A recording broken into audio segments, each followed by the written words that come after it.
Hey, what's up, everybody? Welcome back to Spiggs Gaming, and tonight I'm going to be playing Chapter 7 of Agatha Christie, Hercule Poirot, The First Cases.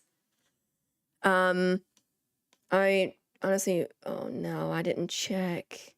Oh, it's good. We're good. We're fine. We are fine. Christy, glad to make it to the stream. I forget what happened. What am I doing? I always click the wrong one. Investigate the murder. Dig deeper into Archibald and Rihanna's suspicious actions. I forget what I was doing. I can use my keyboard to control him. I mean, I prefer to do the clicking because it's a lot easier, but I didn't know I could do that. Look at that. Oh my gosh. This is so cool.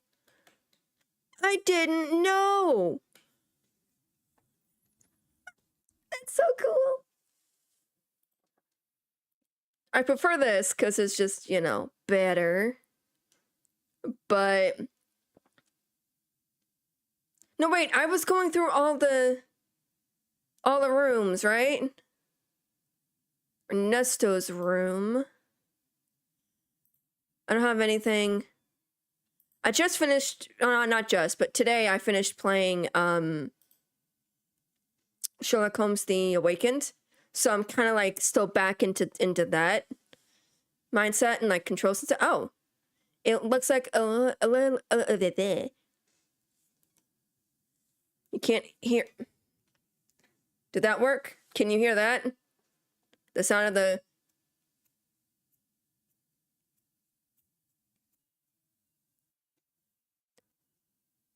But it's on a way to see me, but it's such a late hour.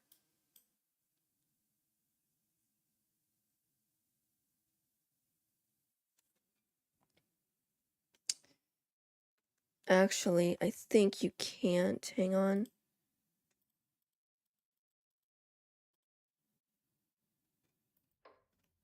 There, I think that did it. I have to change settings when I'm going to be recording and then when I'm also going to be streaming. So I have to change the settings back from when I'm recording to when I'm streaming, because if I have the settings set so I can stream, I can't hear it when I'm recording and vice versa. So that's kind of stupid. Detective, It is a rather late hour to be wandering the halls. Oh, yes, of course. What's wrong? I do not feel myself, Detective. If that is the case, you should be resting. Allow me to help. No, that's quite all right. I will see to my duties and return to bed. What's wrong? Something's off.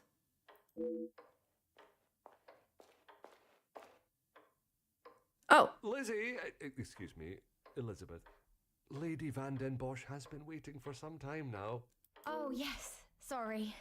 Detective Poirot was just... I'll see to the detective. You just head on up. Off you go. Good night, Detective. What's wrong? Bonne nuit, mademoiselle. Elizabeth is certainly not herself. I thought the death of the Major had brought up uncomfortable memories of her beloved Luke, but it may be something else. What is going on? Everything's just weird. I'm sorry about her, Detective. As you can see, she is still not back to her usual bubbly self.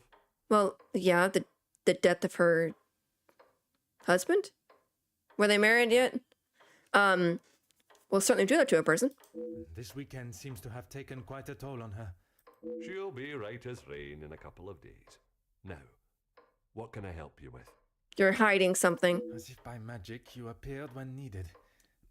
I would like to speak with you and the remaining staff. If you could gather them in the staff pantry. At this hour, Detective? Is that really necessary? I shall be the one that determines what is and what is not necessary, and this is very much the former. As you wish, Detective. I'll see if Inge has finished preparing. Inge. Okay, that's how you pronounce her name. And Mademoiselle Rihanna? Yes, of course.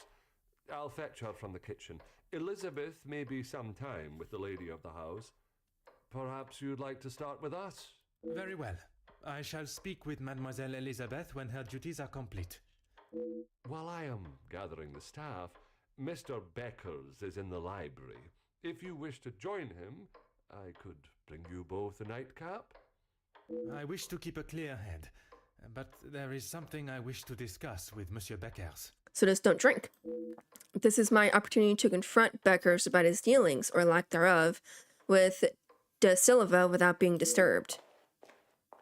Yeah.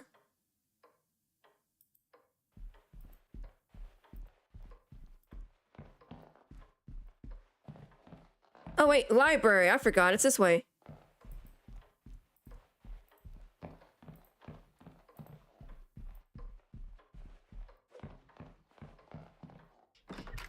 How is everybody doing tonight?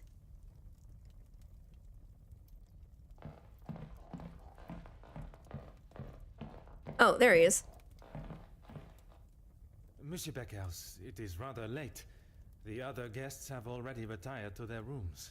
I didn't even see the time. It's easy to lose oneself in a library this impressive. Yeah.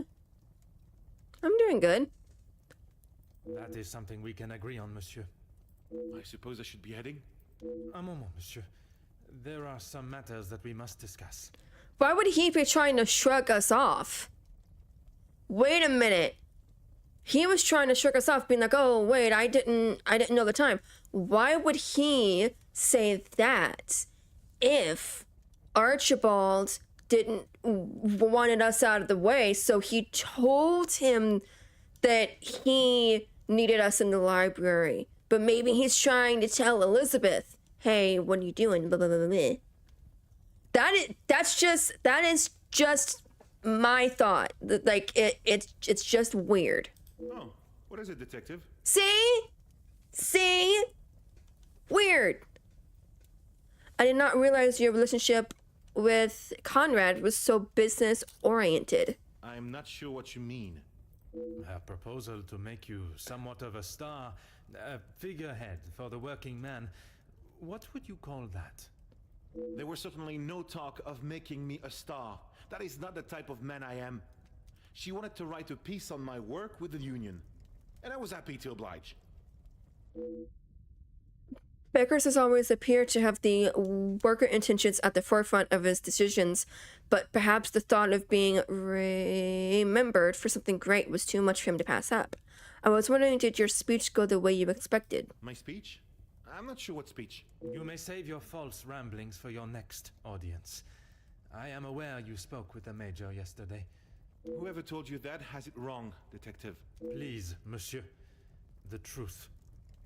Okay, fine. Yes, the Major and I spoke, but it was not for long. What was the manner of your conversation? From what I understand, it was not a light-hearted chat. I was trying to convince him to speak with Ernesto. It's time we brought the strikes to an end. And that was best approached by a shouting match? Got a point. Listen to what I said. I spent so long preparing how I was going to convince him, but men like him are only swayed by one thing: money. I don't know. He seemed okay, somewhat, with us. Becker's is not wrong. Had he tried to grease the Major's palm, perhaps he would have been more successful. Okay, a little bit, yes. Especially since he kept giving the Major money, like all the time, trying to get the Major to put an end to the strikes. So, I guess I could see him being a little wanting of cash, I guess. It is said that money is the root of all evil, but it can also be a rather powerful bargaining chip. Well, he was bargaining with people's lives. If he had acted sooner, none of those men, my men, would have to die. The Major oversaw security at the factories. Could he have done more to stop the strikes turning violent? Oh yeah, he's the one who turned it violent. I understand De Silva has prepared a deal. A deal? It was an insult. And that is why you did not sign it? I didn't sign it because the workers deserve so much more, not his pathetic attempts to get them back to work. Did you think there was a chance for a better deal to be made? I know there was. He's a pompous swine that cares for only himself and filling his pockets. I'm sure I have heard the description of De Silva before, or at least something similar. push on Jacqueline's influence over Hugo. Mademoiselle Conrad can Oh. be quite convincing, can she not? She has certainly taken several wealthy business partners by surprise with her knowledge and prowess. She knows how to use her womanly powers to get what she wants. But she did not surprise or use you. Me? Used me? Don't be ridiculous, detective. There were no games played at my expense. Beckers has quite a way with words and is a fan of his own voice. Perhaps I should allow him the opportunity to speak and open up without too much interruption and forcefulness. Even though she was able to convince you not to sign a deal. No, she just reminded me of what I was fighting for. You claim that you refused De Silva's deal as it was not adequate for your men. And I stand by that. It was an insult. A rather bold move to make such a decision on your own. Your job is to support the workers, but nothing you have done has got them any closer to the results. I may not be perfect, but I've done everything I can. Your efforts fell short in every respect. You claim to be the voice of the people, but you care about no one's voice or benefits but your own. Uh-oh. It's not as easy as just signing a piece of paper, detective. It is a heavy weight to bear on one's shoulders. I consulted with others. You yourself spoke of Mademoiselle Conrad's cunning in business. And I told you, I was not one of her targets. Tell me then, what was it she reminded you of? The acclaimed man of the people you would be known as if you pushed the factory owners for more? It wasn't like that at all. From where I am standing, it was she that was manipulating the terms of the deal, and you in the process. You were merely her pawn. Oh. Okay, yes. Yes! I know. I shouldn't have listened to her. But what else could I do? Remain an unknown my whole life? I didn't mean for anyone to get hurt. It may not have been your intention, but we both know the result. You rolled the dice with those men's lives for fame, and you lost. Oh. Pardon my intrusion, but you are from a large family. What does that have to do with anything? Yeah, no, very abrupt subject change. I have often wondered about the competition siblings face in a large family. When you're young, it is the best feeling to know you have family that will stand by you, without even being asked. It is not until everyone starts carving their own path that you realize you're walking yours solo, and those that were beside you are now miles away. My older brothers were the athletes of the family. They both played soccer, and were the infatuation of every teenage girl. I'm sure you have seen the type. Oui, monsieur, but I can assure you that was not I. Then there was me. Quiet, timid, a shadow of the Becker brothers. My voice and very presence was forgotten and ignored.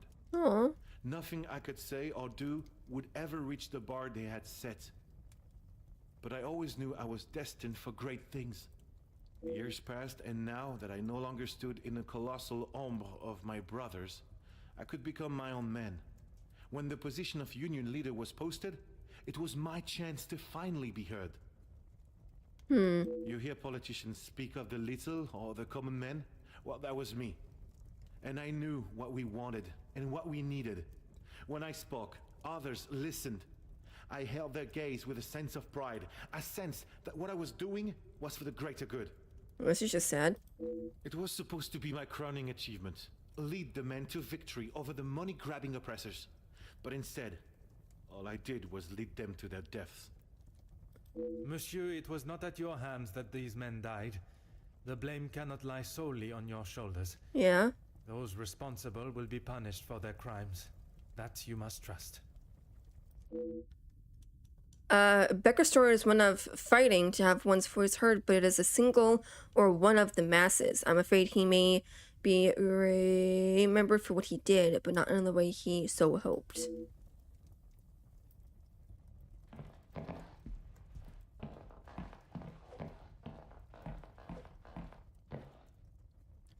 So, do I just go to the pantry?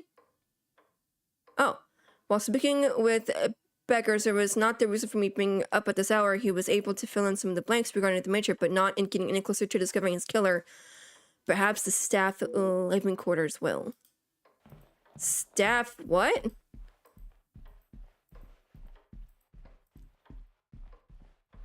Is it in here?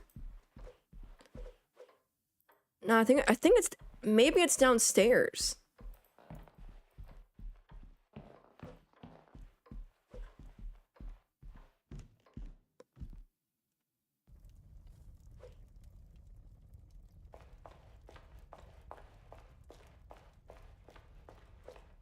Why can't I go in there?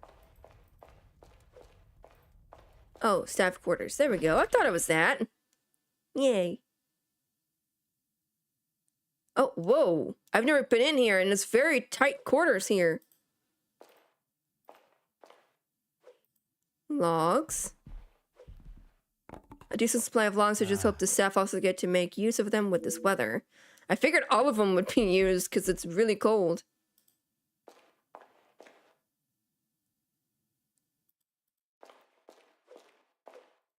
Luggage. A war medal that I assume must belong to the Major. Cupboard. There doesn't seem to be any of anything interesting here.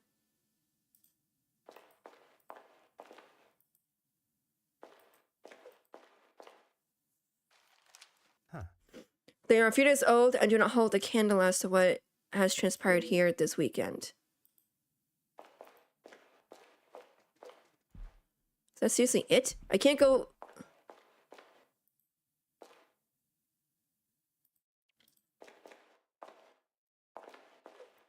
Abandoned clothes. A rather luxurious jacket. The initials read FH. Felix Hagen. Are these scruffy boots his as well? Why would they be left here, though? The items I found are most intriguing and require an explanation that I believe only the staff can give. I shall meet them in the pantry. Detective, what can we do for you? You can help me by telling the truth, and in the process, help yourselves.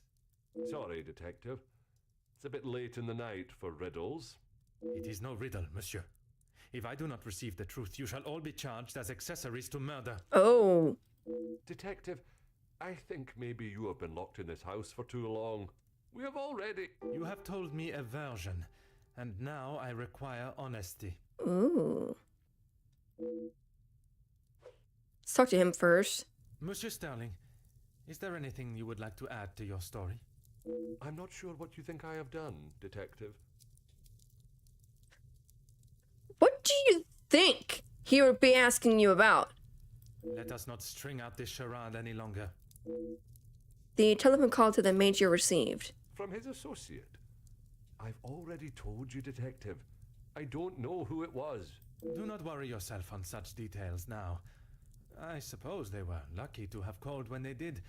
Otherwise, they may not have gotten through at all, with the telephone lines being down as of yesterday. Ooh. Aye, Detective. Lucky, I guess. Oh no, he's lying. Sterling is no fool. I believe he is aware. I suspect him of something. Perhaps some carefully worded questions are all that are needed are needed for him to slip up. You were the last to see the Major alive when you brought him the bottle of whiskey in his study, correct? Whiskey? You took a bottle of whiskey to the Major. You spoke with Monsieur Demire en route. Aye, of course. It was a bottle he picked up from his last visit to Scotland. Rather smoky number from the Highlands. He was saving it for a worthy occasion. Drowning his sorrows must have been fitting enough.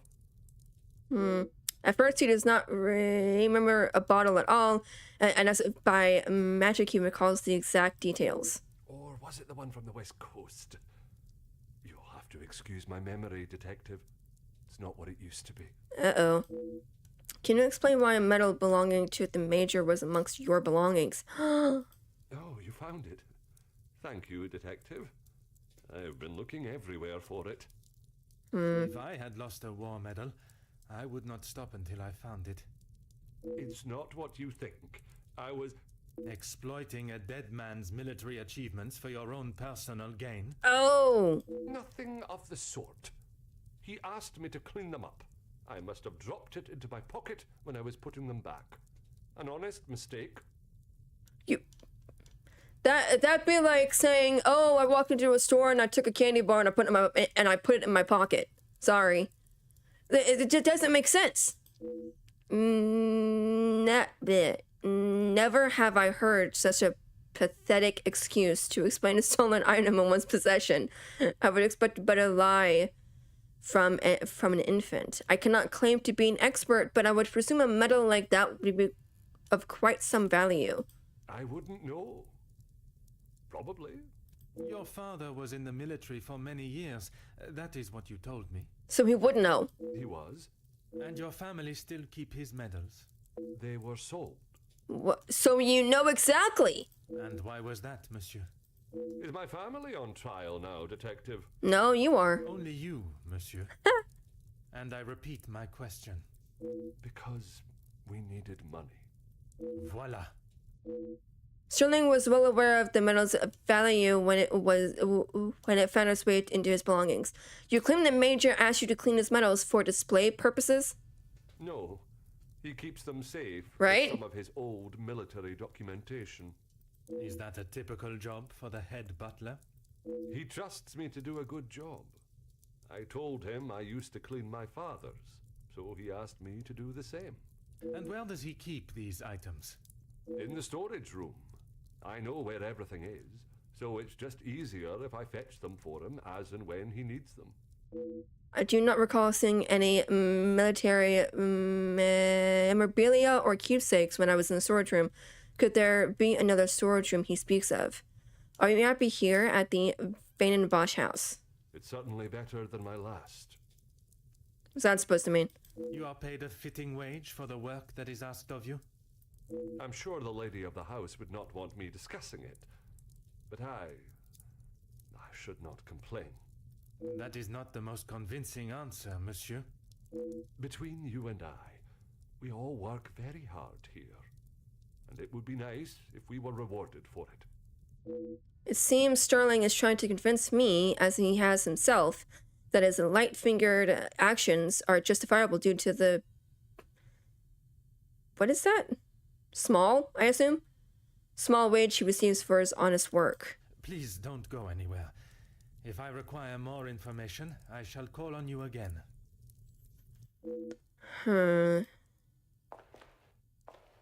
Mademoiselle, I shall keep my questions brief.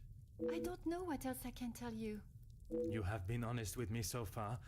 All I request is that you continue to do so. Aw. Detective. I am already aware of her involvement with the Blackberry, but I am not sure if she is also connected to the Major's murder. Tell me what happened before you found the Major in his study. It was frantic in the pantry. We were working hard to make sure everything was up to scratch. Go on. Then Liz burst in, asking for Maman's help. Her help with what, exactly? I don't know. She took Liz to one side, and I was needed in the salon. We spoke just after that in the pantry. You did not question what she needed help with? I was too busy. I love Liz, but she sheds a tear at almost everything these days. Although, I have never seen her look so pale. Did Liz see it first? Elizabeth still looked pale when I saw her earlier. I understand the amount of work that goes into keeping a house of this size going, but Madame cannot expect the staff to work if they are ill. Oh no, is she ill? Raina can clear up the reason for Elizabeth's panic. Merci. I shall return if I have any further questions.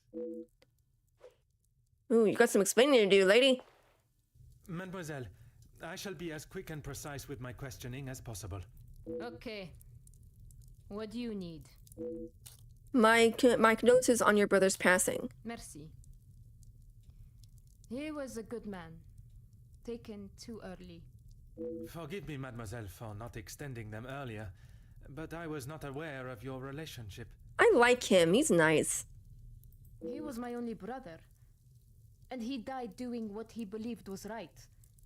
If I ever get my hands on who took him from me... Oh. I understand why she is so angry for her brother to be taken from this world at such a young age and in such a violent manner. Violence cannot be met with violence, but I am not sure she feels the same. Tell me about your brother's involvement in the riots at the factory. You say the riots, but it was the strike he was part of.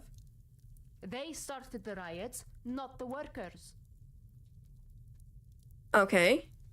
By they, you are referring to the security forces. They were brought in to keep the peace. Security, huh? They were brought in to make an example of them. It was all peaceful until they arrived. Uh-huh, because they started and then they, like, rushed at them. Why would they need to make an example?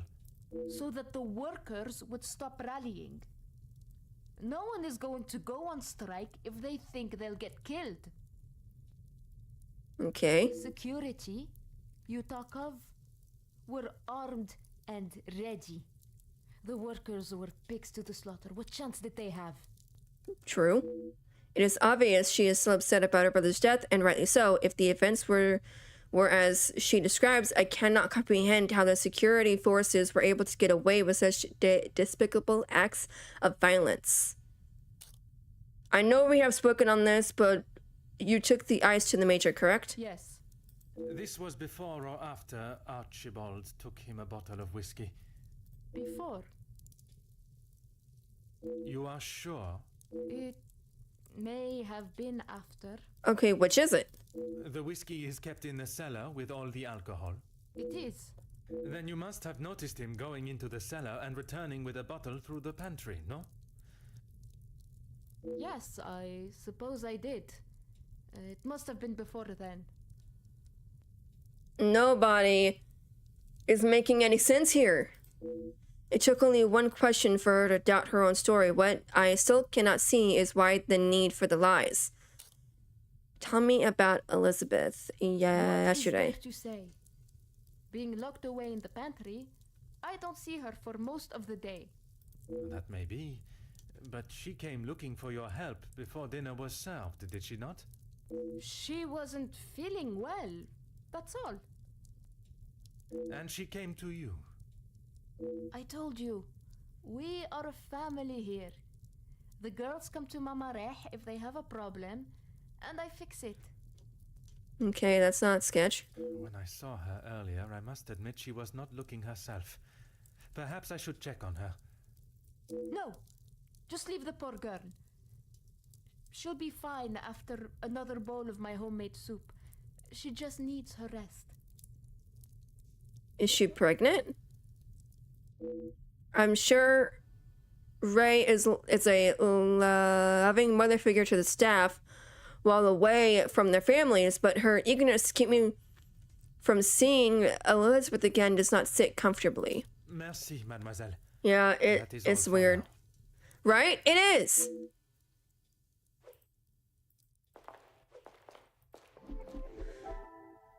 I can make 4 links. I must act. Some would say a lucky. Oh my gosh, my hair keeps getting in my face and then I'm like itchy. The Major would not have left such a fine coat in the staff area. Someone must have worn it. More importantly, however, who wore the Major's clothes?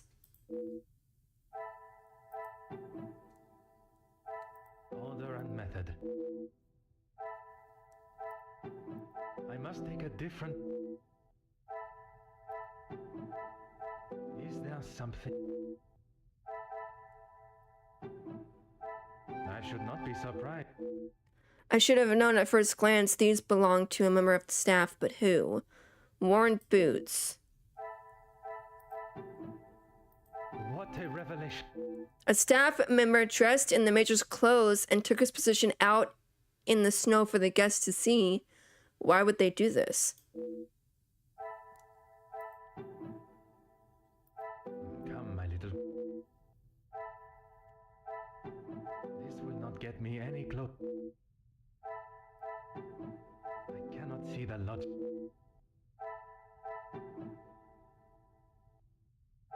I must act on Oh, it's this and then those two. the pieces of the puzzle of. The theory that the major had been killed during dinner was nothing but a ruse. Why are the staff covering for the real time of death? Things are beginning to... How can either of them forget something so important from only the day before? Magnifique. Both Archibald and Ray played the parts very well. That is until they became complacent. Why do the staff feel they need to fabricate stories? Archibald and Ray fabricated the story. Another success. I almost had to relay their stories back to them both. I obviously cannot trust a word they have said. Why are the staff hiding the truth from me? Some would say a lucky guess. It is a revelation I had not expected. The staff were involved in the murder. While young Ingy is guilty of her own crimes associated with the blackmail, it is Sterling and Ray that have been an integral part in covering up and obscuring the truth of how the major was killed. They misspelled killed there. Oh my gosh. Oh, you got some explaining to do. The staff were already suspicious to begin with, but this confirms their involvement. Are all the staff members involved? Conclude each staff member's association to the murder. I am close to revealing the truth about the major's murder, but I must understand the roles that each and every person involved played before the final puzzle is solved. I can make 3 links. Is there something I... Order and method. Come on. I cannot see the logic in this. The pieces of the puzzle of... I'm confident Ingy isn't part of the cover-up. That has clearly been a focus for the other staff.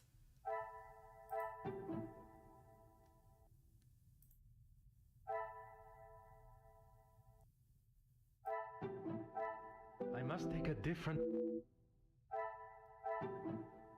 This will not get me... Things are beginning... There we go. I cannot imagine the pain they have felt losing Luke. His memory will live on in their hearts. Come, Dang it. little great.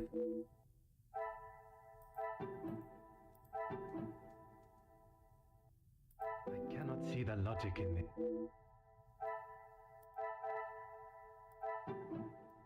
Is there something I... What a revelation. Elizabeth looked pale, and the other members of the staff were busy with their duties. She must have found the body, but did she play a part in the murder? I don't think she did.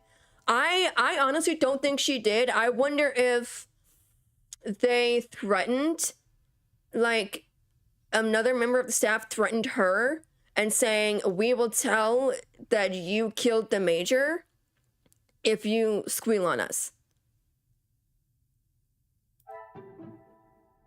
This will not get me. I should not be surprised by my own skill. Although her duties are primarily focused in the kitchen and pantry, I don't recall seeing her. Another success. Archibald's acting skills come into play to cover for a member of the staff, but who? I must take a different approach if... I must act on thought.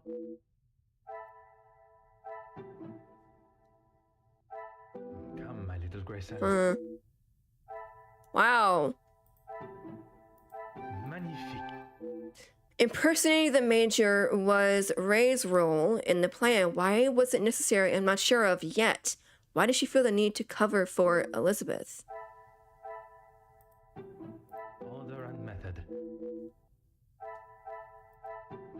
Order and method. Come on. I cannot see the logic. I would have sworn I did that. Another success. The staged phone call was Archibald's assignment. He went to great lengths to protect Elizabeth, but why did he feel the need to cover for her? While young Ingy is guilty of her own crimes associated with blackmail, it is Mr. Sterling and Ray that have been an integral part in covering up and obscuring the truth of how the Major was killed. There's something on my monitor. What is that? It's weird. I now have all the pieces of the puzzle. I must return to my room and place them together until the result reveals itself. What? Why would I do that? I would go talk to Elizabeth now. It is time for my little Griseldas to go to work. I am so close to uncovering the truth. I can make one link. So many things. I must take a different approach. I must act on. This will not get me any. Things are beginning to become. How could I have allowed this to slip through my grasp? Elizabeth is the What? No, I liked her! No! Are you kidding me? No, I bet she knew that I bet the Major himself killed Luke and she got mad and killed him. I liked her! I cannot believe I did not see it, blinded by my own trust. When I look back now, the clues were there, staring me in the face. I spent my time chasing connections between the guests. Their motives and agendas were more than enough to raise suspicion, but while distracted by them, I failed to notice the one absent member of the household. What I still cannot grasp is why. I promised myself that after that fateful day in the capital, I would not let my judgment steer me adrift. But once again, it is I left looking the fool. There is nothing more than can be done to not, if that was worded weird. I must at least try to rest my head in preparation for confronting Elizabeth in the morning. Chapter 8, are you kidding me? Already? Hey, can someone look up and see how many chapters are in this? Because if I'm on chapter 8. If chapter 8 is the last one, then what in the world? Has an elephant escaped and made its way to the second floor? It sounds as though it is coming directly from above me, but that is the storage room. I don't hear anything, but okay. 1 second. Thank you. Storage room. I'm gonna have to find the storage room again.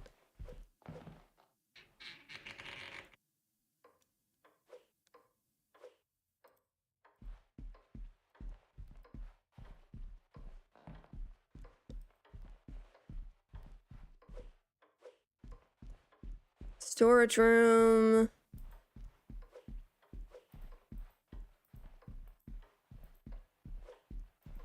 Bedroom.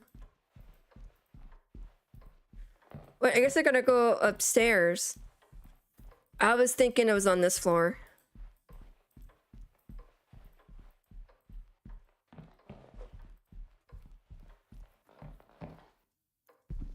There's 9? Oh, okay.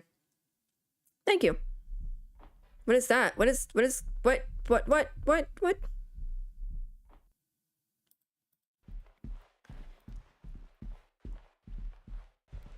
You better get moving.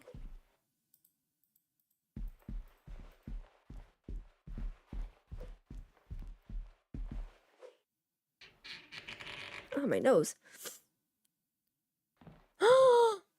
Why would a Monsieur Sterling be in here clattering around in the dead of night? Uh-oh. Archibald is up in the middle of the night and making some amount of noise. I must find out the extent of his behavior. Monsieur Sterling. Oh, Detective, I was just... Please, I eagerly await to hear what reason you give for being in the storage room at this hour. A butler's job is never... I am no fool, monsieur. You have spun enough stories this weekend. Oh, burn. Honestly, Detective, you don't trust anyone. Would he in his line of work? I mean, he would trust people, but it'd be very hard for him. And with good reason. My patience has all but run out. What are you doing in here? I've been thinking about my time with the family. Uh-huh. But why are you making a bunch of noise? I often think on fond memories, but it does not take me to a storage room in the middle of the night.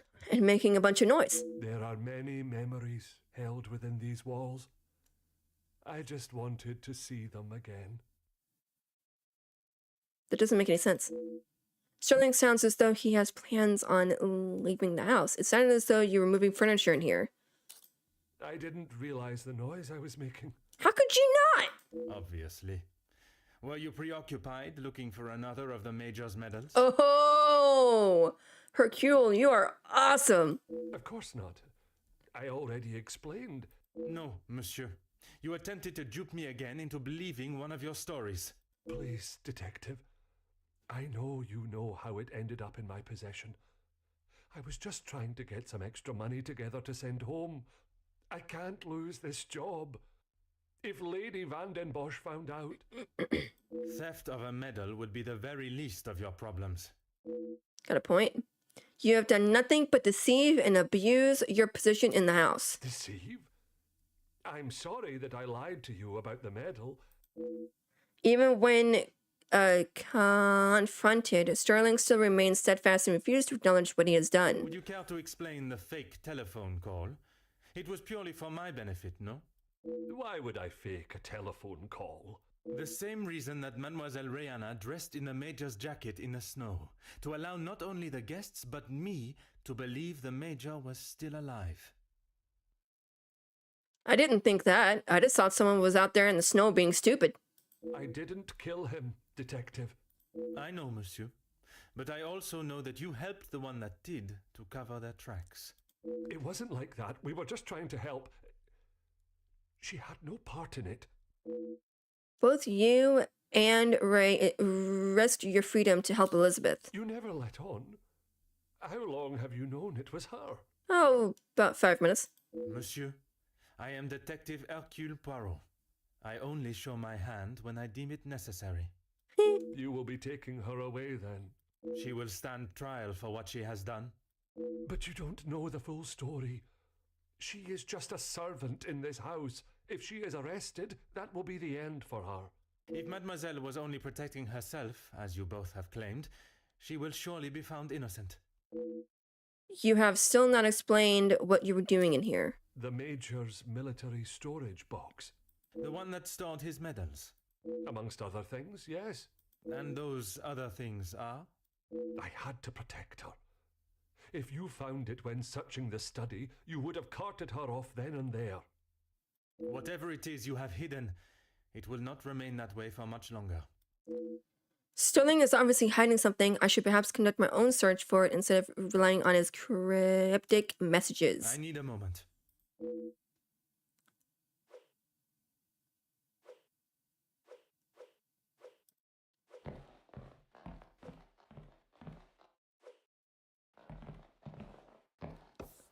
One of the many saint carvings from around the house, abandoned in the box. Why is this saint carving here?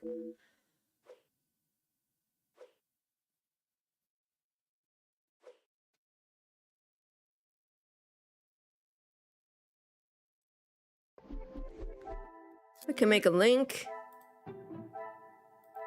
Come, my little Is there something? Is there something I am not seeing? What a revelation! The detached carving may relate to a door in this room. This would explain Archibald's presence. Some would say a lucky get. Archibald must have hidden items in the secret room. I presume this exists within here, somewhere. Inspect the storeroom. That's what I was gonna do. Huh. There appears to be nothing here. Dang it, I was expecting this to be like a door or something, you know?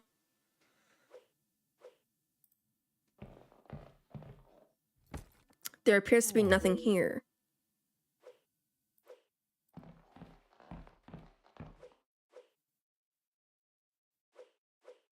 Inspect furniture. There's nothing there. What? No way! Aha, a hidden room. It seems there are more secrets in this house to discover. Ooh. The Major's military service box. It contains letters and keepsakes. Okay.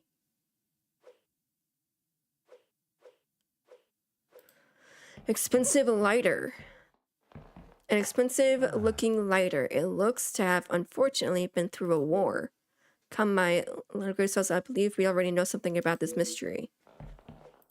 A letter. The last will and testament of the late Viscount. It seems he truly loved Angeline. Oh!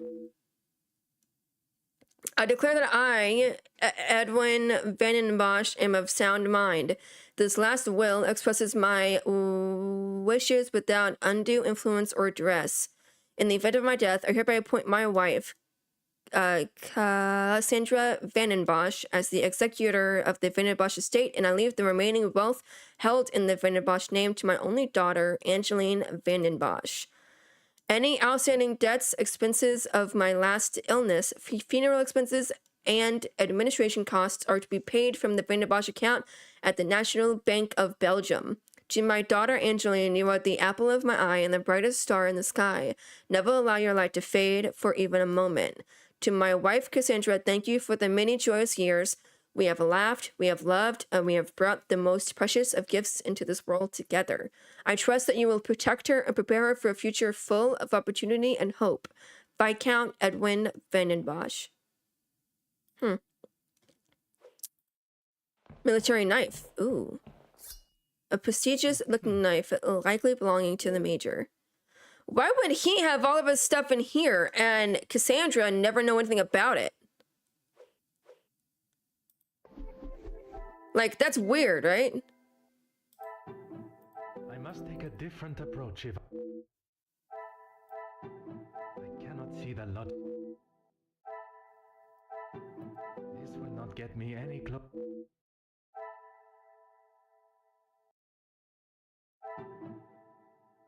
The pieces of the puzzle are fine.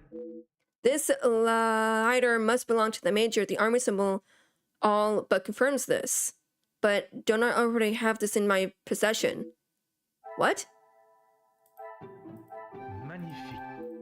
The murder weapon has been found. Elizabeth must have used this in the study. Talk to Archibald. Come, my little grace. Order and method. That it. I must act. I did that!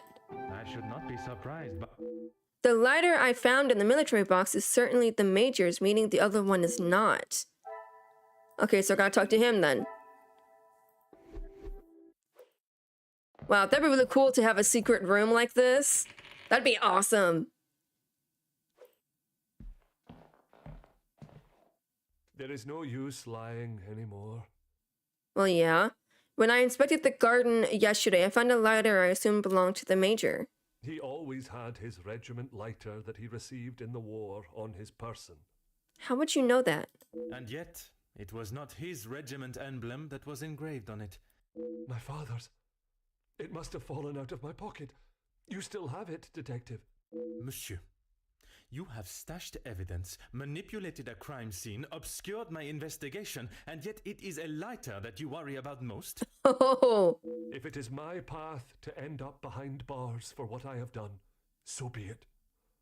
It is Elizabeth that you cannot allow to be locked up without the truth being told. oh, that's kind of sweet. I have heard how you fought for that young maid before. Florette, is it? I only ask that you do the same for Elizabeth.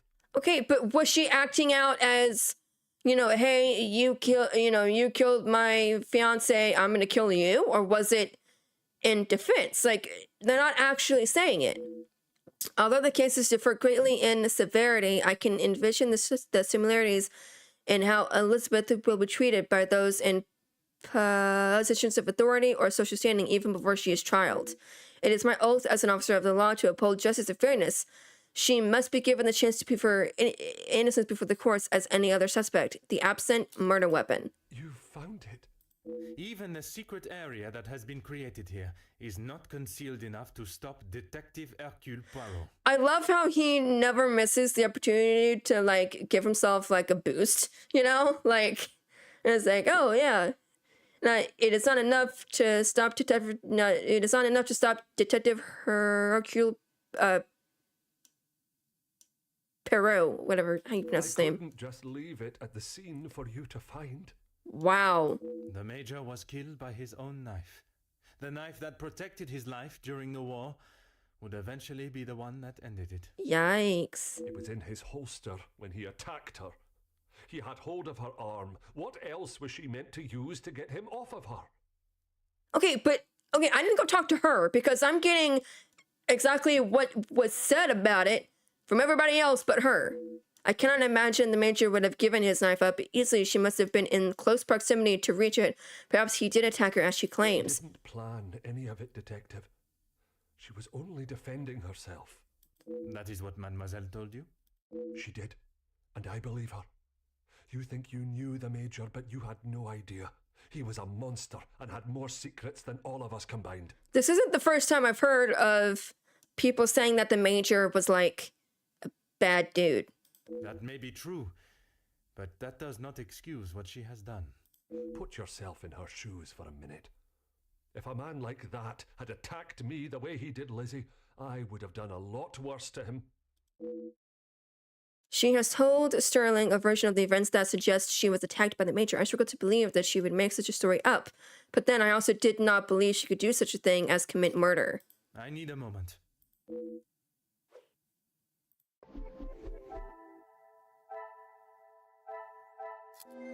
Hmm. This will not get me. Order and method.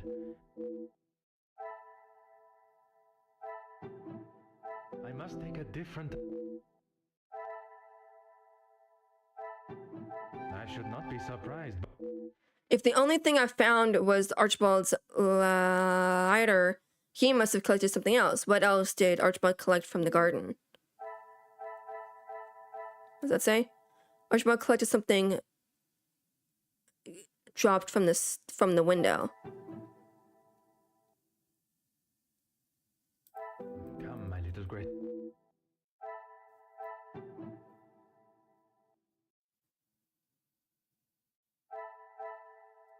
Is there something? What did he pick up?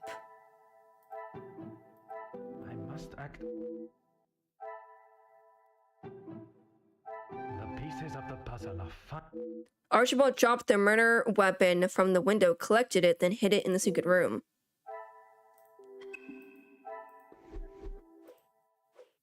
There is no use lying anymore. Mm-hmm. If you saw... It was you that saw... What? Whoa, what? It was you that I saw in the garden that night. There we go. When you asked me yesterday about seeing someone out there, I thought the game was up. It's not a That game. does not explain what you were doing out there.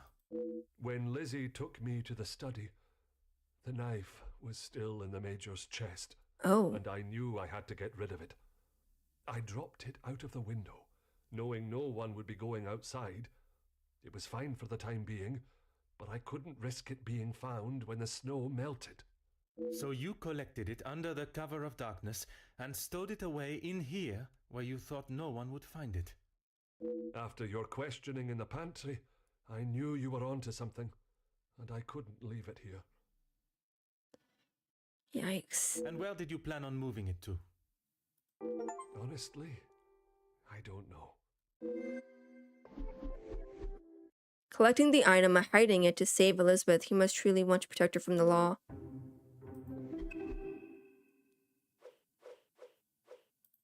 What am I doing, though? Why can't I leave? What am I doing?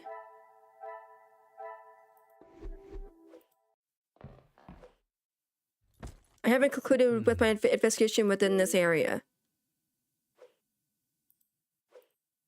Do I have to go back in here?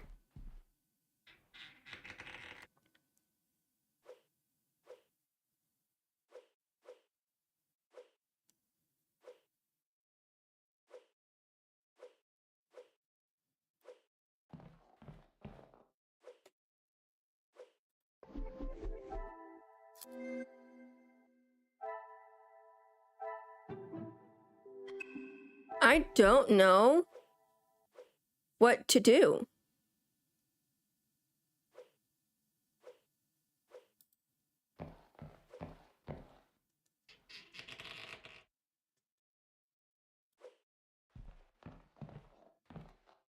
There is no use.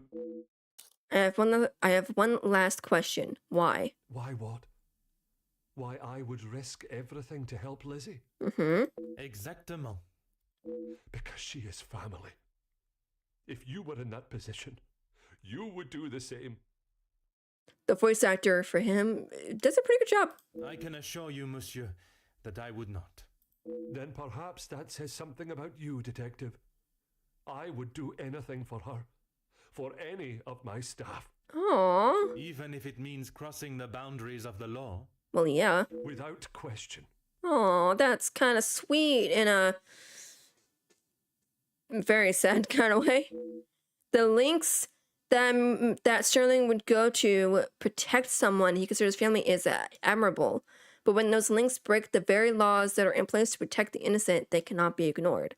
I ask that once your morning duties for the ladies of the house are complete, Ray and yourself wait in the staff quarters. Aye, Detective. But please, you have to help Lizzie. If It was all an accident. She doesn't deserve to spend the rest of her days behind bars because of that man. Okay, but if that is actually what happened, we're only getting what happened from other people. We're not getting it from her. If she is put behind bars, it is because that is what the courts have decided upon. Detective, you can't be so cruel. It is not cruelty, monsieur. It is the law. I don't like this. All of these further revelations, my mind is as busy as Goulette's chocolate shop. I have all of the pieces of the puzzle to deduce why Elizabeth killed the Major. Now I must allow my little gray cells to put them together. Let's do it. After finding these documents in the hidden room, things are starting to fall into place as to why she may have killed him. I cannot see the lot. I like how you can just kind of like click on stuff, and if it doesn't work, it'll give you the opportunity to like... Is there something?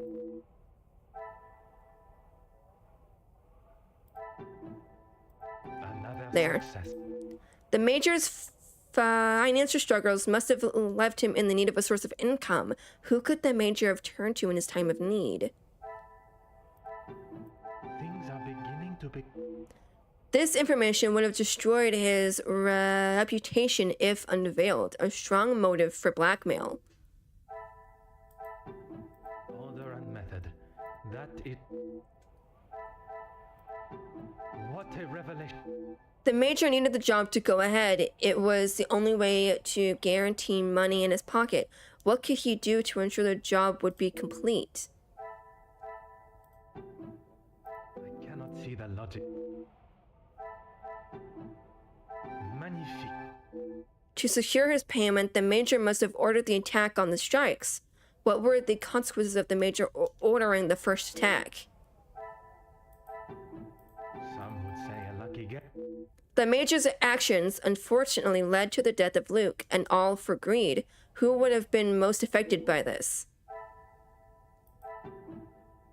The pieces of the puzzle. Elizabeth has probably lost more than anyone else involved. She may have sought her revenge.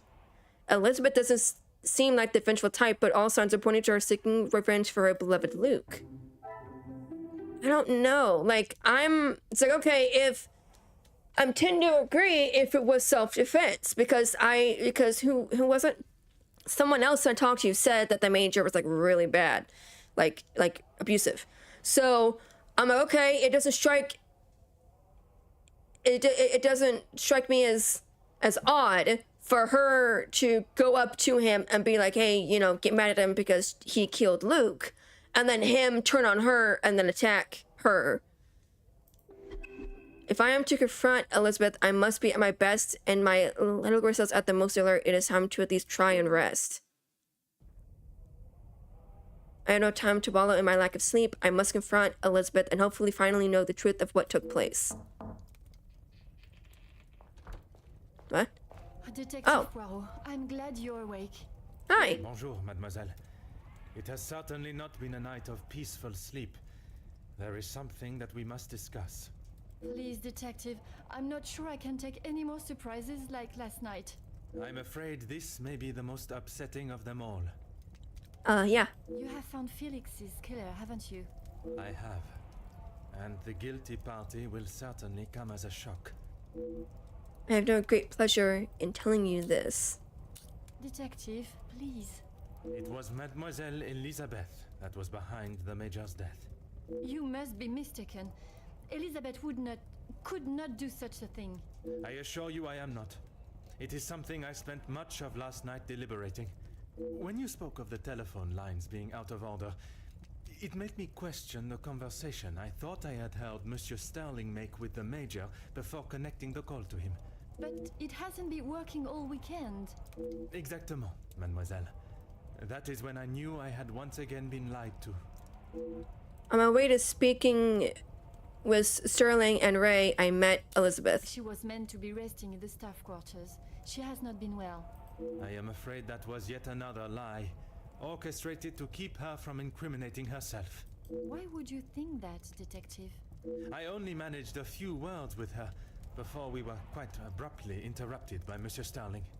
I must admit, he has a habit of speaking over the other staff. It was much more than merely disturbing our conversation. It was done with the intention to prevent Mademoiselle saying something that she should not. So, Elizabeth killed Felix, and then Archibald helped her cover it up? In its simplest form, oui. I have heard it directly from the horse's mouth. You have spoken with Elizabeth already? Did she admit to it? Not Elizabeth, but Monsieur Sterling. Were you not awoken last night by the tremendous amount of noise coming from the storage room? I wasn't. What were you doing in there, detective? It was Monsieur Sterling that I found in there. I was taken by some surprise to hear anyone awake at that hour. What on earth was he doing? He claimed he was merely reminiscing of his time with the family. You don't believe him? It did Nope. not take long for me to uncover the truth of why he was there, and the location of the Major's murder weapon. Did you know of the hidden area within the storage room? Hidden area? A room that held all of the Major's secrets. I had no idea. Did you discover the reason for his blackmail? I did. Were you aware he was dishonorably discharged from the army? Dishonorably? What does that mean? I will not hide the truth from her, but I will try and be as delicate as possible with the news of the Major's prior actions. I am sure you are aware of Zach's troubles he faces from his time in the war. Yes, Gideon told me about the conversation you had. It is really quite upsetting. Zachariah was adamant of the Major's cruelty during the war, but the extent was not known until now. He killed a number of prisoners, men that were friends of Zachariah. I feel like that would give Zach the motive. Surely not. He would not do such a thing. They must have been trying to escape. I am afraid not. They were in fact unarmed. Oh, detective.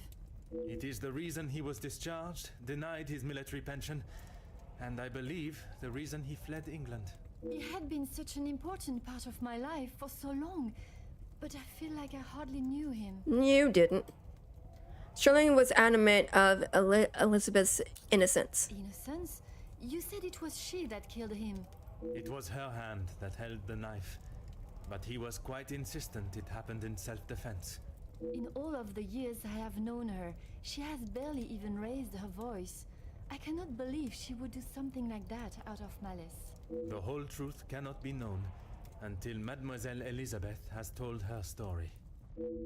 I allowed my perception of her character to conceal any thought of her involvement. It seems I am not the only one. The time has come to confront Elizabeth. Will you allow me to be present? I think that is an excellent idea. I hope your presence will calm her and will perhaps allow her to speak more freely. Okay, but see, the problem is that we have gone this whole time without speaking to her to get her full story. That's what's kind of weird. Like, I wonder if something's gonna happen. Please, detective. I know she has done a terrible thing, but I beg of you to give her the time to explain herself. I will offer Mademoiselle Elizabeth the fair trial that she deserves, as I would with any suspect. Thank you, Detective Poirot. Would you bring Mademoiselle Elizabeth to the study, where we will not be disturbed? Of course, I'll find her immediately. I believe what Sterling has already told me about the events that occurred between Elizabeth and the Major. I do not believe she would have had to do what she did if he had not attacked her and pushed her to the point where she feared for her life. I must listen to her story with the truth, and only then can her punishment be determined. I guess nothing happened. Mademoiselle Elizabeth, merci for joining us. Miss Angeline said you requested to see me urgently. We have some serious matters to discuss, and I would like to waste no further time. Oh, yes, Detective. How are you feeling? Still not quite myself. I was surprised when Monsieur Sterling hurried you to assist Madame Vandenbosch last night. I should not have avoided my duties for so long. The house does not stop because I'm feeling a little under the weather. That is true, but you cannot be expected to complete all your tasks if you are not in the right frame of mind. Honestly, Detective, it was best for me to not sit and wallow anymore.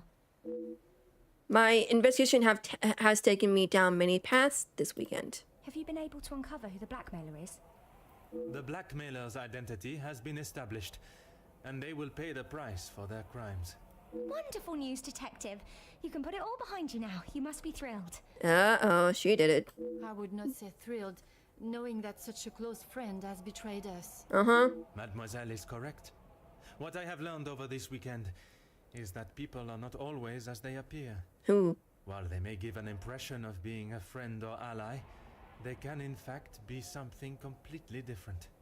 And, what of the Major's killer? Well, mademoiselle, that is why I have asked you here now. I posed the question to all the guests what their thoughts on the Major were. Now I extend that question to you. I'm not quite sure what you want me to say, Detective. Your honest opinion is all I ask, and, s'il te plaît, do not hold back. No one else felt it necessary. We only spoke when there was something in the house to be done. We did not speak of interests or pastimes. You knew of his work with Monsieur de Silva? I only know what is required of me to know, and that is very little. She's dodging this really well. But you were aware of his work as security at Monsieur de Silva's factory. I was. The factory your beloved Luke worked at, before he was cruelly taken from this world. Yes, Detective. I understand Luke was not only involved in the strikes, but was one on the front line. Yes, that is where he spent his last moments. Standing shoulder to shoulder with his fellow workers. The resulting riots were a terrible tragedy, one that I hope we will not have to see or experience again. Something that could have been avoided had the Major and his team done what was required of them. Nobody deserved to die that day. Not my Luke. Do you blame the Major for his death? Detective, what kind of question is that? It is a straightforward one. Mademoiselle, if there is something you wish to tell me, now is that time. Just tell him. I'm sorry, Detective, I just don't know how to answer it. Let us consider what we know of the Major. He fronted the militia that attacked the workers at the strike. You were aware of this? You finally had someone to blame for Luke's death. Someone conveniently located in the same house, alone in his study. No, Detective. It wasn't like that. Tell What? me what happened with the Major on the evening of his death. I was only in here trying to prove what I heard Mr. Beckers say. I was going to report him, I swear. Miss Angeline, you believe me, don't you? I want to. I am still trying to understand it all myself. Why don't you start from the beginning?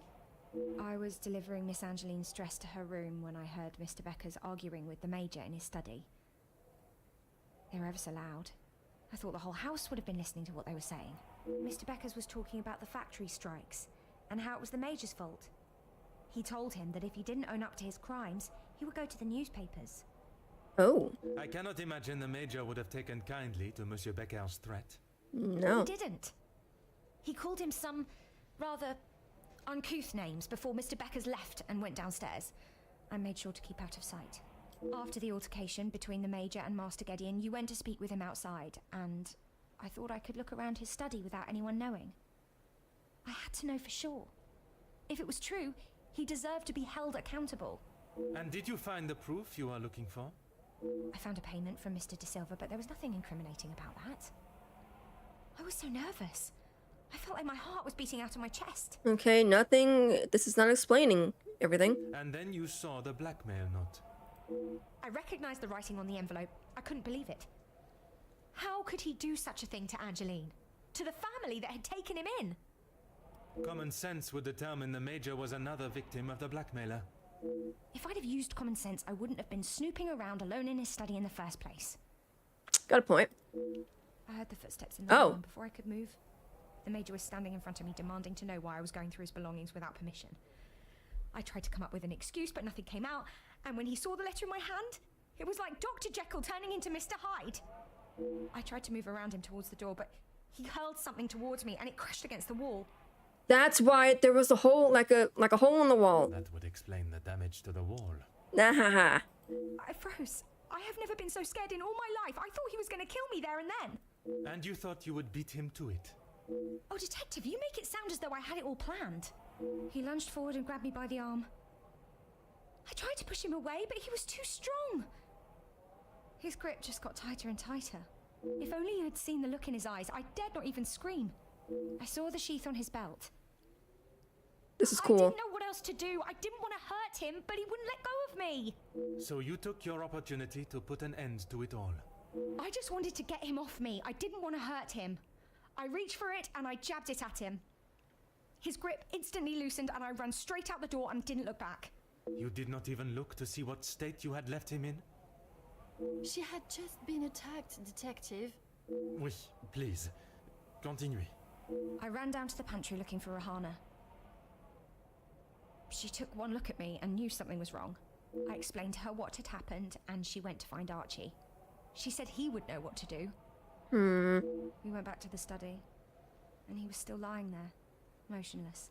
Archie said that no one would believe me. That if someone like me killed someone like him, I would be sent straight to the gallows. He left the letter so you would find it. He said that if people knew what the Major was really like, then they wouldn't care what happened to him.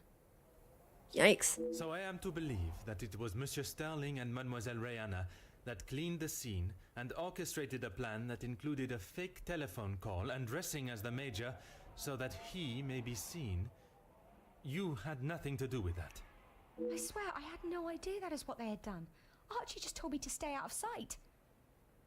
I am no master criminal. Then Monsieur Sterling and Mademoiselle Rihanna will be charged for obstruction of justice and impeding my investigation. Please, Detective, they were only trying to help me. Aww. If they wished to help you, they should have brought all of this to my attention immediately instead of committing more illegal acts. I mean, got a point. But still, sad. Surely you haven't forgotten what happened with Florette. Oh. She was only accused of stealing a bracelet. I killed a man. It is a day I have not forgotten, mademoiselle. Even for a moment. Without your help, I don't stand a chance. Please, Detective Poirot, you are the only one that can help me. Oh, Elizabeth, why didn't you come to me? I didn't think you would believe me. I felt so guilty. And when it was announced yesterday that he was a victim of the blackmailer, I wanted to tell you everything. I came to find you last night, Detective, but Archie stopped me. I'm sorry. Aww. Let us solve this mystery. Wow, that is sad. Okay, so I do believe her. I must act on thought. This will not get me any I do believe her. It's sad. Come, my little grape. Another success. Elizabeth's story confirms Margot's claim. The Major's death was the result of a defensive strike. Finally, I have solved the case of the Major's murder. I must admit, I take no joy in declaring Elizabeth as the killer, and I wish she had never been put in such a position at all.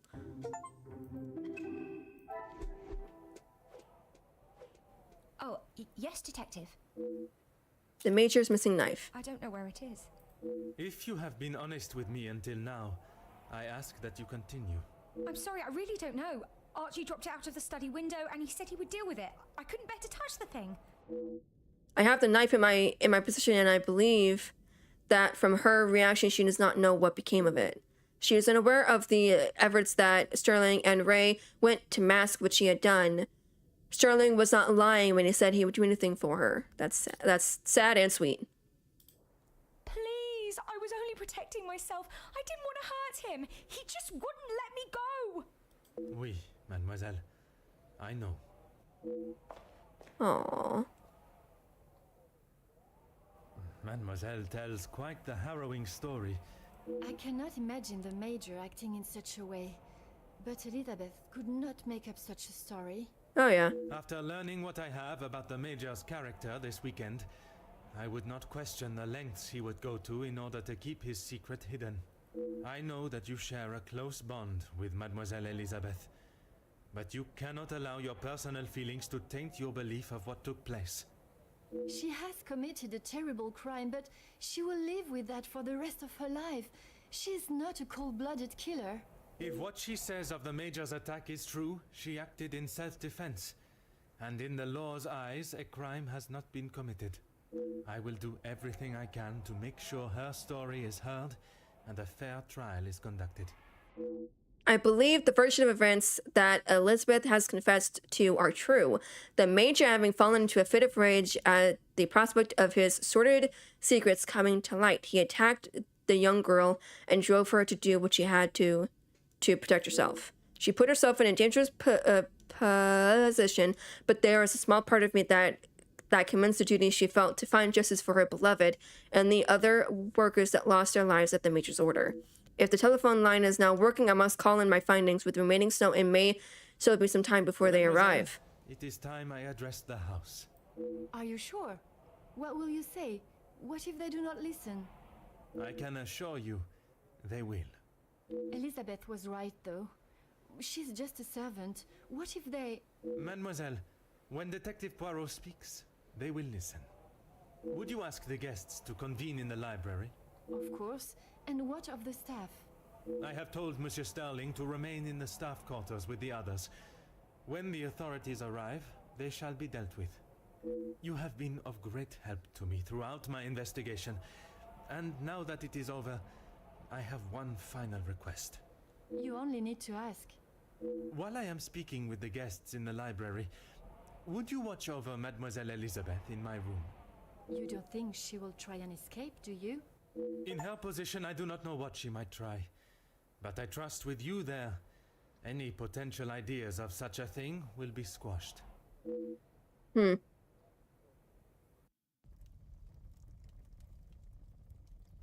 Chapter 9. The... what? Detective, you have spent more time making us sit and wait for you than anything else. Madame Van den Bosch, if you think I have spent my time focused on anything besides uncovering the Major's killer, you are sorely mistaken. I'm sure you will be eager to share your findings with us then. All in good time, Madame. Firstly, to understand the truth of what has occurred this weekend, one must know the timeline of events that not only preceded the Major's death, but succeeded.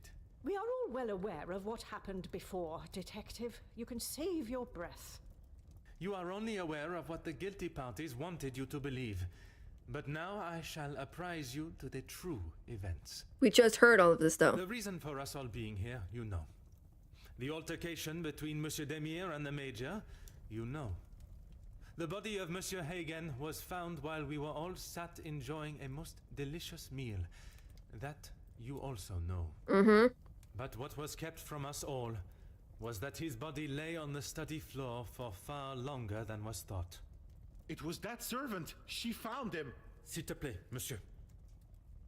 It was indeed young Inga that found the Major's body lying lifeless in the study. So it was her. Stop it. Monsieur, I will not allow for any further interruptions. I return to the Major's body. If we are to believe the scene that we were presented with. The Major must have been killed during the first course of our meal, a meal that none of you left, even for a moment. Speaking in the evening, you all confirmed one another's alibis, and although there was doubt in the validity of some, I confirmed that they were indeed all true. What I could not understand was how a man came to be found dead, and every guest accounted for at the time of death. That is until I questioned the latter. Monsieur Beckers, I shall now allow you to speak. You saw the Major smoking a cigar in the snow. Is that true? It is. False. You saw what you are meant to see. Someone in the Major's coat standing outside, giving the illusion that the Major was still very much alive. Monsieur da Silva, on the afternoon of the Major's death, do you recall hearing a telephone ring? Now that you mention it, I have not heard a single ring all weekend. Correct. The telephone lines have been down for the duration of our stay, meaning the telephone call that was received and promptly directed to the Major's study was yet another act of trickery and deceit. But it did not end there.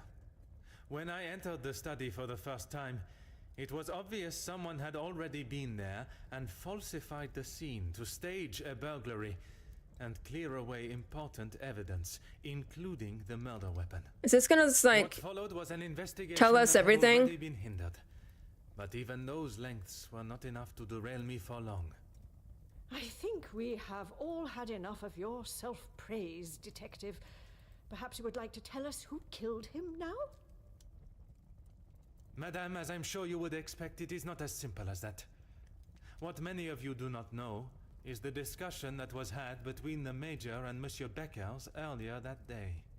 What has that got to do with anything? I told you I didn't kill him. That I know to be true. What you do not know is that it was not only his ears that heard your spoken words. I hope you are not implying I had something to do with it. No, madame, there was another. Mademoiselle Elisabeth. You are all aware that the Major was hired by Monsieur da Silva to front the security during the workers' strikes.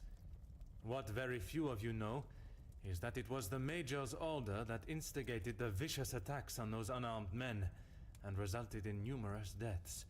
Oh, fiancé. I was right. Mademoiselle Elisabeth's fiancé, Luc. Monsieur Beckers confronted the Major, declaring that he was to hand himself in. That is what Mademoiselle Elisabeth overheard. Now, knowing the truth, she waited until the Major was away from his study. After he stepped outside, following the confrontation with Monsieur Demir's fist, it looked to be the perfect opportunity. Or so she thought. The Major returned and found her looking for the proof she required to hand him over to the authorities.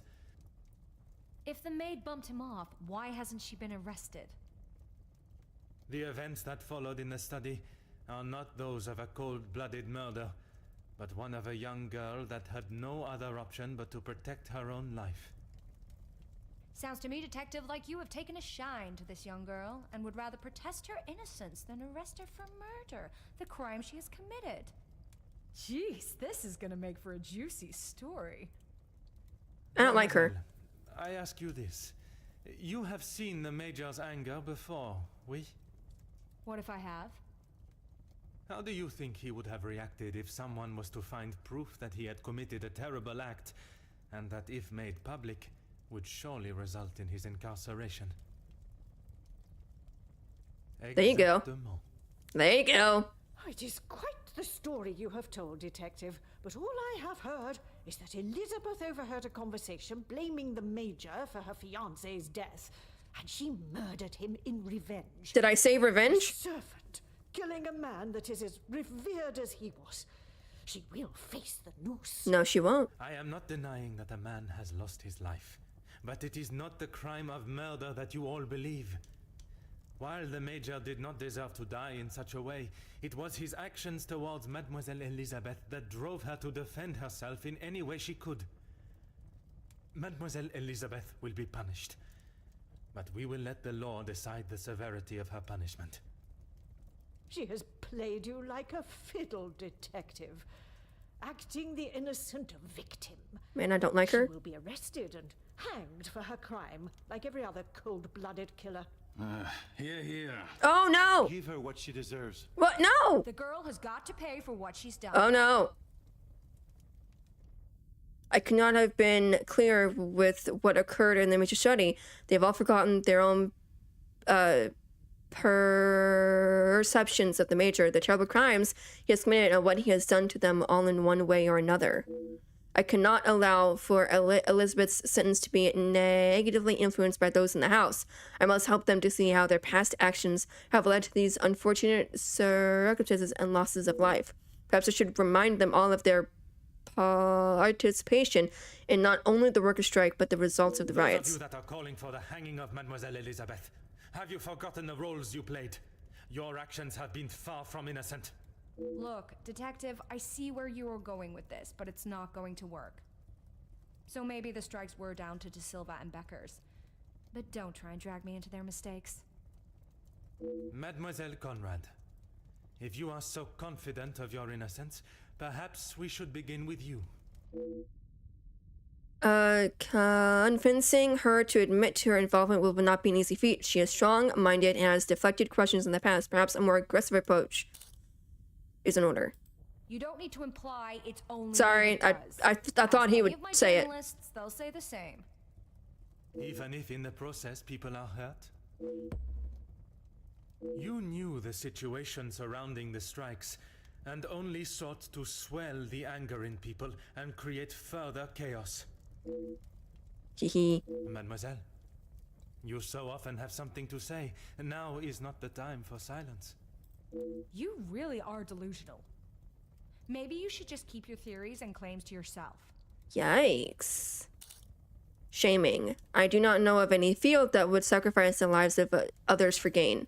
Talking of sacrificing lives, have you forgotten what you have done? Disgust. You have allowed others to fall while you walk proudly across their backs. Look, Burn!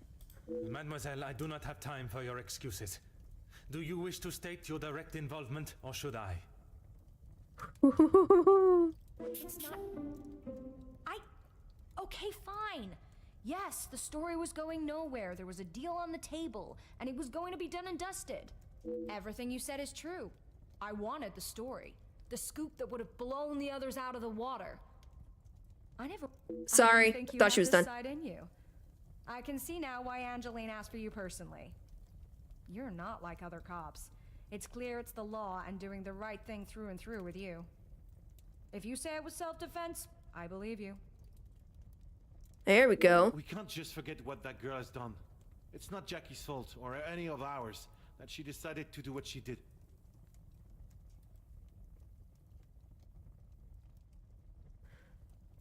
Monsieur Beckers, you are the last person I expected to defend Mademoiselle Conrad.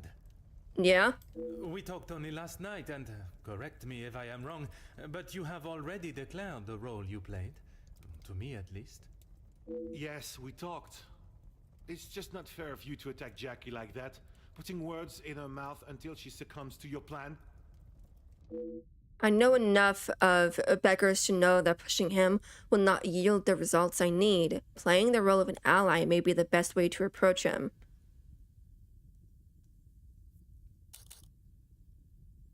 Detective, I'm afraid you're misunderstood.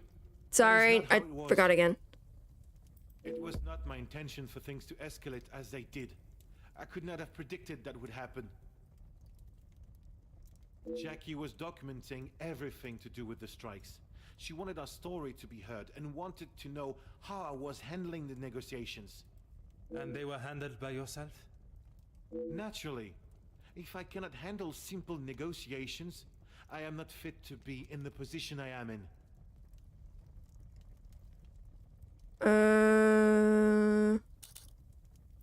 I was only pushing for what Sorry, my I men keep deserved, forgetting.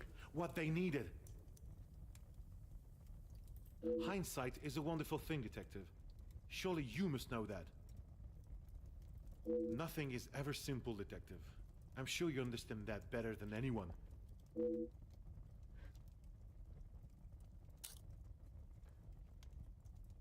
Hmm.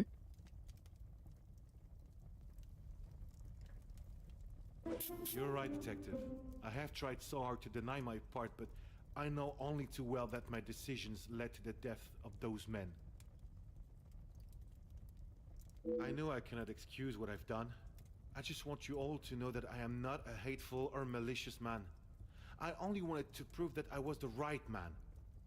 I have lived in other shadows for so long. I thought I would be able to finally step into the light and be the one that everyone remembered, not forgot. Monsieur da Silva offered me a deal and I turned it down. I thought I was doing right by the workers, but it was only myself I was thinking about. What more proof do you need?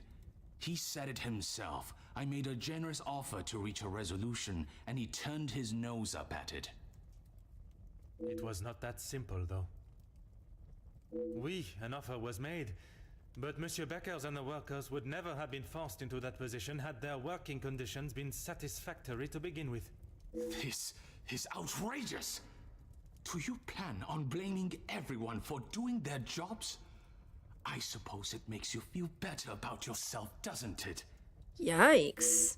Although Da Silva eventually opened up, he was defensive when we discussed the matters of his blackmail, and that was a private conversation behind closed doors. I cannot imagine he would be forthcoming in front of the other guests. He is going to need some convincing to admit his faults again.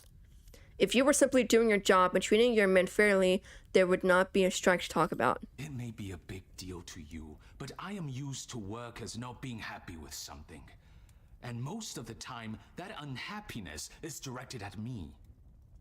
When you're in charge of your own factory, you'll understand. I handle the situation the best I could. Right? If you think otherwise, maybe you have proved us all right, that you aren't the great detective you claim to be. Oh! If you were willing to pay an anonymous blackmailer that accused you of the same? You said it, anonymous. I don't know them, and it doesn't sound like they know me. When you have something people want, money, they will do anything, including constructing lies to get their hands on it. Monsieur da Silva, you seem to have forgotten our previous conversations. I recall them just fine, thank you. A police officer trying to manipulate facts to fit his own agenda. Shocking. Is that what you plan to do? No! Accuse us all of something until we feel enough guilt that we agree to allow the girl to walk free. The events that led to the Major's murder are not as simple as you have tried to convince yourself. I have uncovered what initiated both the murder of your workers and of the Major. It is you that refuses to accept the truth. Did I do it wrong? Apparently anyone can become a detective now. I really don't know how you gained your title. Through order and... Order? There's no order in beating down who you consider suspects until they have no other option but to admit something, guilty or not. Monsieur da Silva, you have stood steadfast, and your opinion on your involvement has not wavered.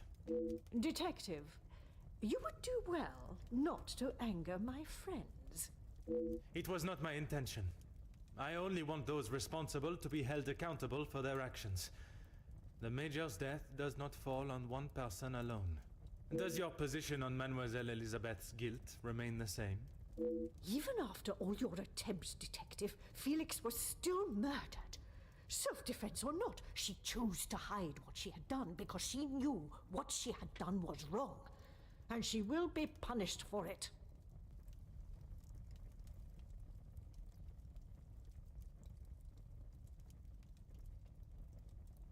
I swear, my cat loves to come in here. Come here, buddy. It was not choice to hide anything, madame. If in her position, I ask, what would you have done? The Major has already furiously thrown an object at you, barely missing your head, and now has hold of your arm. I wouldn't have driven a knife into him, that I can tell you for sure. She is no fool. She intended to kill, not to defend. Hey, buddy. Benavash will... Nemo, stop it! Will be a much greater challenge, but my method of approach has worked with her before. If I am to sway her into seeing that Elizabeth had no other option, I must persuade her that it was the Major's action that drove her to do what she did. Suggestive. If you were the closest to the Major, his violent temper cannot come as a surprise. Quite presumptuous of you to assume violence is in his nature. I've heard like several accounts of people telling me that it was. Putting my own feelings towards the Major aside, he was not an honorable man, at least at some time in his life.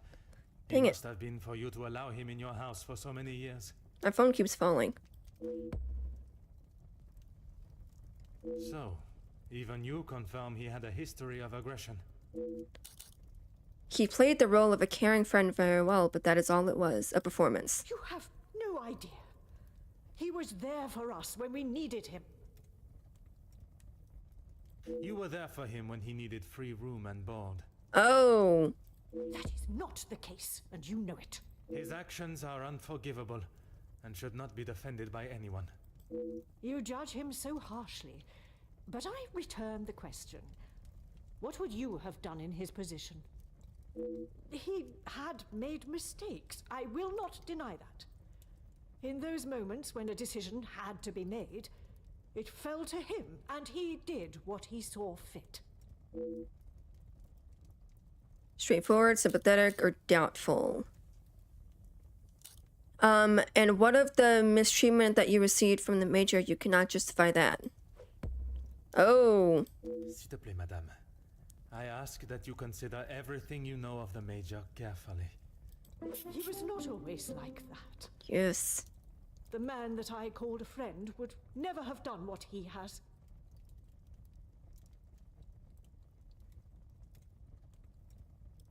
I cannot allow another innocent person to be punished for his vicious and barbarous behavior. You have seen the Major act in a similar manner as I described before, haven't you? What was the outcome then? You have convinced me that I am wrong, in both my opinion on Elizabeth's punishment and in the friendships I keep. Oh. Is that not enough for you? Not when a potential crime has been committed, and I fear an innocent party may have been punished for it. He was just a boy. I told him to stop, but he was like a wild animal. What?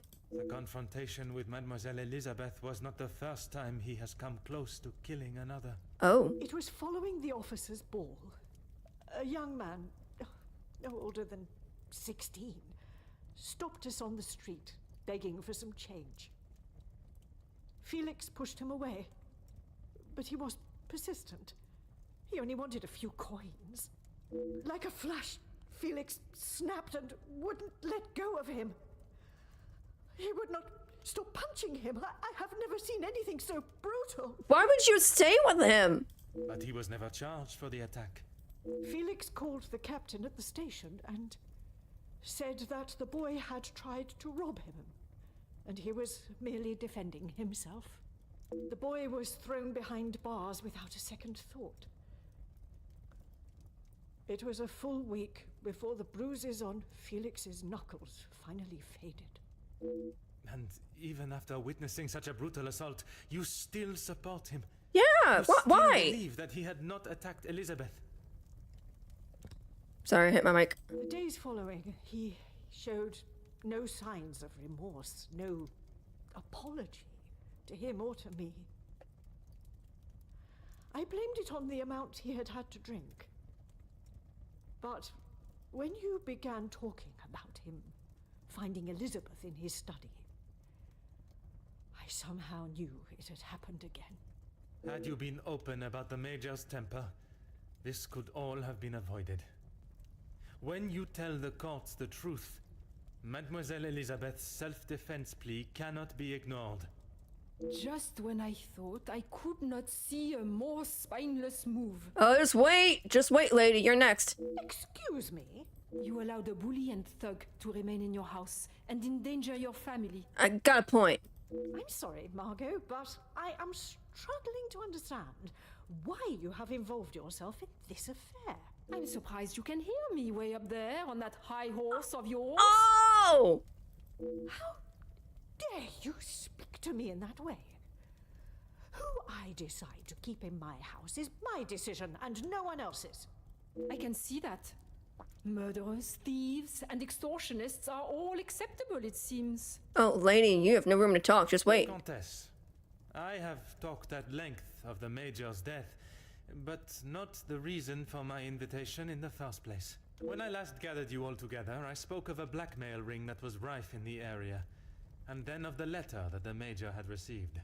Mademoiselle Angeline requested my help personally after she received such a letter threatening her family name. She felt I was the only one that could uncover the truth. And uncover the truth I have. Get on with it, detective. Who dared try and extort my family and then have the gall to allow me to welcome them into my home? If it was not for the honesty of a young servant, I would perhaps still be looking for the For goodness sake, it was me. Oh, wow. Margot, how could you? While it looked as though the Countess was helping the young women at the shelter, she was in fact only finding them positions of employment in wealthy homes to gather information on them and learn secrets that she would ultimately be able to use against them. Uh-oh. Monsieur da Silva fell victim to her network of moles and was in turn blackmailed. It was quite the prosperous setup you had, knowing that they would not be prepared to lose their social standing if a secret was to find its way from where it had been hidden for so long. That cannot be true, Margot. How could you do such a cruel thing?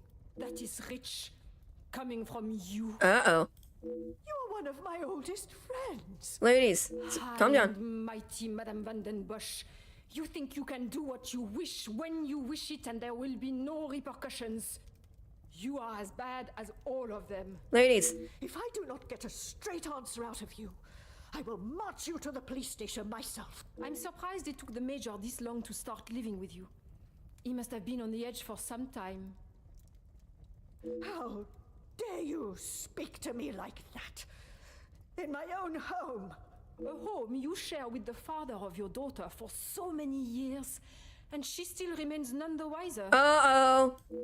You have no right. Maman. Angeline? Have you heard what she has admitted to? She is merely trying to make herself... Is what she says true? Felix, he was my father? She was supposed to be with the Elizabeth. What up with that? It's the secret that the letter was talking about, isn't it? You told me that we had nothing to hide. Uh-oh. Detective Poirot, were you aware of this? Oui, mademoiselle. But it was not my place to repeat. Uh-oh. I don't understand. What about father? Your mama betrayed the love of a good, honest man and played away behind his back and then kept it hidden for all these years like a lady of the night with her client list. You will say no more. Angeline, I... Did Felix know? This is not an appropriate conversation. I feel like it's He knew, the time. dear girl. He knew the whole time. It is only dear Edwin that was blind to their deceit. Oh, yeah. He didn't know. You will not talk of him like that. You will not talk of him at all. If I don't, who will? You never deserved him. You don't even deserve the memory of him. Oh! Countess, there is something that you still have not explained. What more is there for her to say? How long were you in love with the Viscount for? Margot? Is that true? We were destined to be together. And then you turned up. And I was all but forgotten about. But you were nothing more than friends. And you made sure of that, didn't you? From the day you arrived, it was all about what you wanted and what you had to do to get it. You didn't consider Edwin at all. He was just a purse to you. Holy crud. I loved my husband. And I miss him every day. Loved him enough to stray? Oh. Both of you, no more. Please, Angeline, let me explain. Maman, I do not wish to hear anything else from you. Not even your own daughter wants to hear your lies anymore. Cassandra Van den Bosch, all alone. How dare you! Ladies, that's enough. Where's Elizabeth? She was supposed to stay with Elizabeth. Why is he leaving? While I feel a sense of satisfaction and pride in solving both cases, there is still a part of me that is reluctant to revel in triumph. I am content with the unmasking of Comtesse de Vos as the blackmailer, and knowing that she will pay for her crimes. But it is the justice for Mademoiselle Elizabeth that worries me. She will stand in a court of law, and I can only hope that they can see she acted in self-defense. I must trust that our legal system and justice will prevail, and a fair sentencing will be given. In protecting her own life, she took the life of another. Perhaps the guilt she must live with is a greater punishment than any sentence she can receive.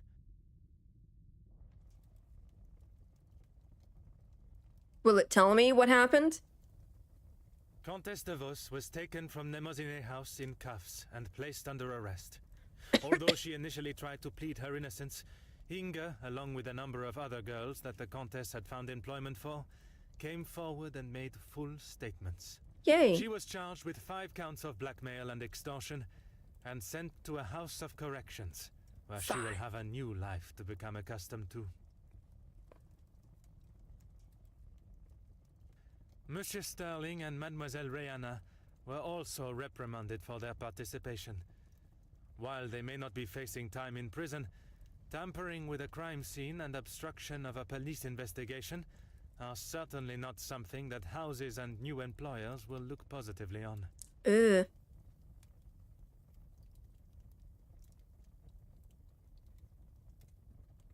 Mademoiselle Angeline finally became Madame Demire, and together they took up residence in England, where Monsieur Demire continues to support and fight for fairness and equality in London. I am Aww. happy to say that we have remained in contact. Yay. And Madame Demire has become a regular correspondent of mine. And the latest joyous news is that they are expecting a child of their own. Aww. Madame Van den Bosch showed compassion that I had not seen in her before. She stood in court and gave a truthful and genuine character reference of Elizabeth, as well as describing the Major and the atrocious crimes he had committed. After Madame Van den Bosch's secret was revealed to the world, her position in the social hierarchy was no more, disappearing in a moment.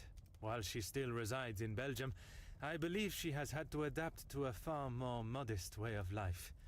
A humbling experience for her, I am sure. Following her actions in the courtroom, Angeline believed that her maman still had a place in her life. Although they are on different sides of La Manche, they remain in contact. That's cool. Mademoiselle Conrad left Nemozinet House the same way she entered, confident in herself and audacious in her opinions. Her report of the Major's murder at the house and the surrounding blackmails became one of the most talked about stories of the year. While there were certain details of her own involvement that did not make it to print, she was really quite complimentary about the detective at the heart of the case.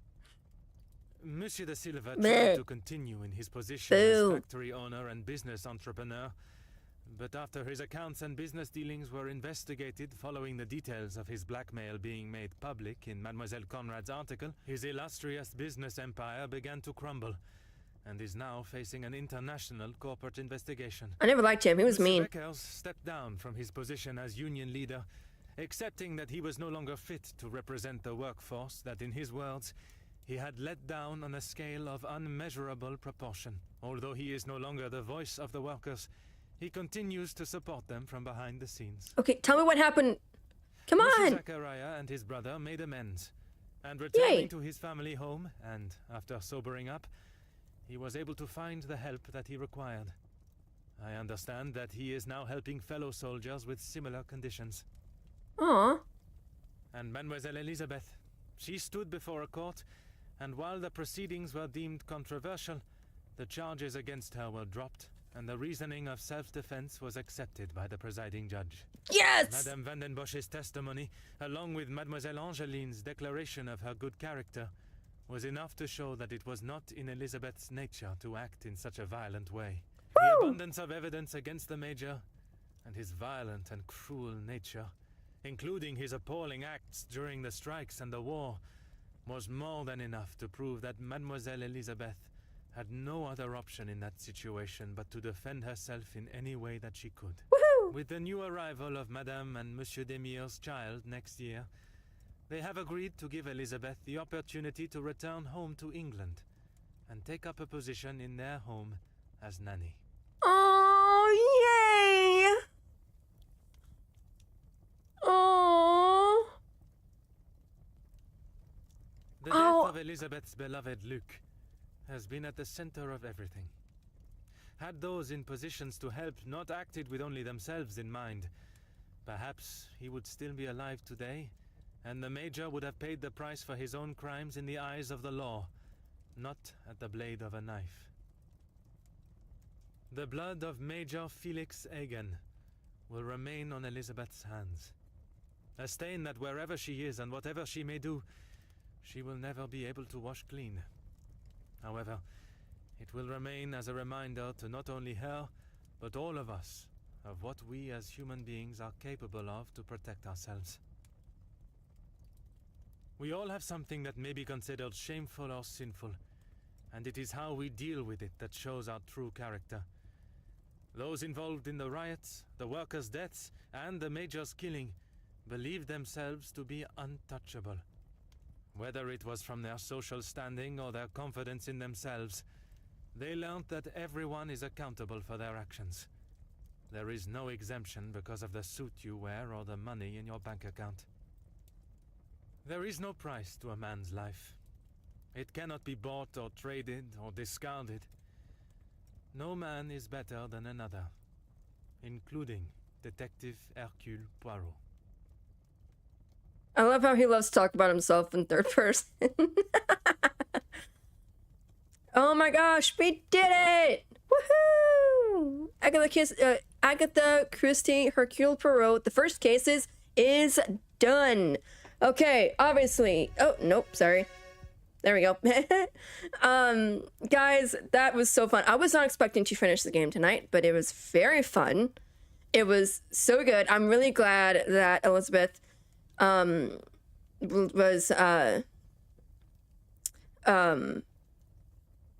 was seen innocent, because, like, not really innocent, but, like, you know, proven. What am I trying to find here? She was proven for it to have been in self-defense, and I like that. I'm really glad that she was able to not go to jail, and I really hate that we didn't get to see what happened to Florette from the very beginning of this game. And yes, it was so good. I really enjoyed it. But obviously that's the end of tonight's stream. Thank you guys so much for stopping by. I will be playing more Halo Infinite online tomorrow at 7 p.m. Eastern Time. I hope y'all will be able to join me. And I'll let you guys know on my social media sites, which, by the way, the link is right there in chat. I post on there whenever I'm going to be live, and what I'm going to be streaming the next week. Chrissy Russell, welcome for the stream. Thank you guys so much for stopping by, and I'll see you guys tomorrow. Bye, everybody.